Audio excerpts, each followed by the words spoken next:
YOD-HE-WAV-HE. Son, you won't suffer no more. So glad Praise Yahweh. I am so thankful and grateful to Yahweh for the opportunity to serve at this day and time, to glorify his name, to sing praises to his name, and to pour out my spirit of grace upon each of you, and to give you the spiritual insight to what grace is all about. For had we simply read through that, we would have passed over grace as if it were just another word, perhaps thinking maybe this is what you say before a meal. But we've had quite a meal, in fact, all of this feast. And I've enjoyed myself with you. I have been there in my omnipresent state. And to look out in our auditorium at standing room crowd only has been very exhilarating to me. Extremely great joy to my soul. And I just want to thank Yahweh for your growing up and becoming responsible in your actions, responsible in showing love one to another. For as it is written, by this shall all men know that you are my disciples, as you show love one to another. We have successfully established a chain, a link of love, and to see this love spread from one to the other is a great joy because it's a miracle. This has never happened in our history of 436 years in America. The love we are sharing with each other, my spirit of love that is moving from heart to heart, this is the first time in our history in this country that we're showing this love one to another. And this is the building block. This is what not only cements us together, holds us together, but it is the winning ways, the magnetism, that which will draw all of us together as a people, not only in America, but all over the world. Because we must never forget that the vast majority of the people of this earth are good people at heart. They have a moral nature. It is the wicked who are the minority. That's why they have to play the game of divide all of you from each other in order to conquer you and to rule over you. I am successfully revealing the sons of perdition, who are the great pretenders. I'm successfully revealing the sons of perdition, who euphemistically, allegorically, and in parables are spoken throughout the Bible by such names as that old serpent, the dragon, the devil, the evil one, the man of sin. Many names throughout the scriptures are defining not the color of a person's skin, because that's the worst trap we have ever been in. Rather, it's a mindset. And for you to discover that each of you have that battle to fight from within yourself. There is the mortal man and the immortal man occupying your mind, occupying your being. And the mortal man has been allowed to rule over you because you have been a lame man. But with me pouring out my spirit of grace, then you are able to conquer the mortal mindset and take on the spirit of immortality. I'm the only one that's bringing that about, and I believe that this week at Feast of Passover and Unleavened Bread, that I have covered a great amount of territory, which gives you more than enough to study, according to my method of study, for the rest of your life. As you take on my nature, as you take on the very nature of Yahweh and take on the character of Yahweh, the personality of Yahweh, I would love to have carried you for several more days into that particular aspect of Yahweh's nature. But since we are eternal beings, and the fact that we are going to be together eternally, then we don't have to worry about time running out. I'm going to always be with you. I will be with you through the end of this world of civilization, through de facto government's end. And again, we're not concerned about tearing anything down. We're only concerned with building the kingdom of heaven, building the kingdom of Yahweh, which is the nation of Yahweh. And all good people on the earth are going to spiritually become a part of the nation of Yahweh. This is our job, is to let your little light shine, which is my light, before all the world.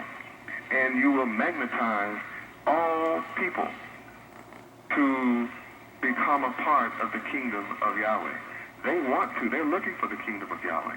It's just that the sons of perdition, the enemies of Yahweh, have done a good job of trying to mask the reality of who I am and what I teach.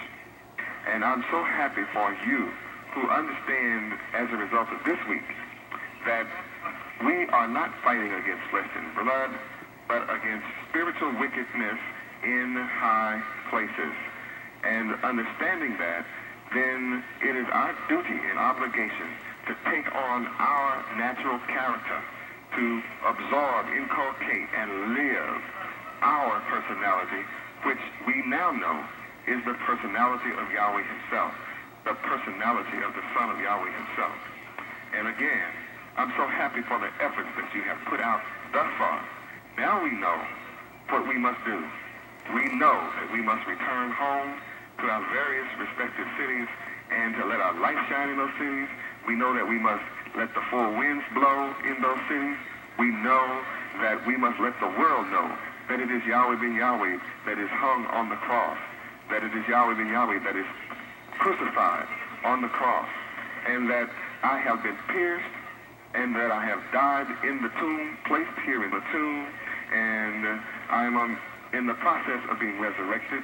And when I am resurrected, then I'm coming out to rule, to ascend to the station that Yahweh has designed, not only for me, but for every man, woman, and child on the planet Earth that will receive me, believe on me, and believe in the name Yahweh that I come in. Blessed is he that cometh in the name of Yahweh. Blessed all of you who call on the name Yahweh and accept the name Yahweh. Blessed of all of you that are called the Yahweh. We are all one family all over the earth, and we are the people who can bring this change. Yes, it's time for a change, and we're the people who can do it. I look forward to that. I look forward to being delivered as Daniel was delivered. I look forward to being delivered as the three Hebrew boys, Shadrach, Meshach, and Abednego, was delivered. I look for the deliverance for you as our people, as Yahweh delivered us historically during this period of time under the leadership of Moses. And now one is here among you like unto Moses, doing the same work. Only this time, it's a spiritual deliverance. We don't have to look forward to going out into a desert or walking on water out on the seas to escape what has happened in America. No. We don't have to leave America to achieve the freedom and the blessing that Moses and the children of Israel sought in his day. I'm showing you how to take your own personality back. I'm showing you how to take your nature back. I'm showing you how to take your character back. There are 117 different ways and methods whereby you can take your original heritage and inheritance back, all to the glory of Yahweh. I love you. I love you with my life. I love you eternally, and I'm thankful to Yahweh that he chose me to suffer for you and to be crucified and pierced and persecuted for you. And you too, count it as an honor that you have been selected as one worthy to also be persecuted and maligned and your name cast out as evil. I just simply rejoice, and I'm exceedingly glad every time I hear an evil report of my name or the attempt by the evil ones to assassinate my character. I laugh at it because I know the end result. I know that my reward, your reward, shall be great in heaven. This is the end, and I know it from the beginning. We are the winners. We are victorious. We come to rulership, power, glory, fame, honor, wealth, riches, All the promises of the Bible are ours. They are yours. And I'll be set free immediately. I'm calling upon you to do it. I know that you shall. Inspire those in your cities to do it. And we shall all be rejoicing soon.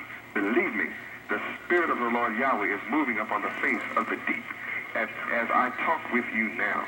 And we're going to see the wonderful results of all chaos being eliminated from the earth. And as the Prince of Peace, I am here to establish the glorious kingdom of Yahweh, which will have peace forever on this earth, where all people can rejoice instead of mourn, where there'll be no more sickness, or pain, or suffering, or tears. I look forward to that, and I know you do, and it's not something that we mysteriously sit back and look for. We have to work for this. I do not come showing you an example of a sit-down heaven and of mysterious things happening like pray for bread, sit down on the floor, and somehow it will manifest itself, come out of a mysterious ether or fall through the ceiling on the roof. No, I've taught you and demonstrated that if you want bread, then you have to buy land or own land, own some seeds, plant the wheat, prepare the ground, sow the wheat, reap the wheat, and turn the wheat into flour, and then make bread out of it. That's how you get bread. You work for it. You produce it. You make it happen. That's what Yahweh is all about.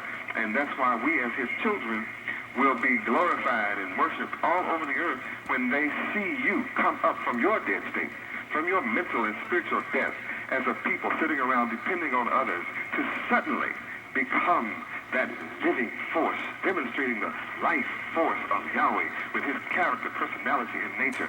Oh, the whole world is waiting on you to reach out to our people so my son can be born, who will rule with that wonderful, beautiful rod of iron, meaning that my son will never deviate from the law.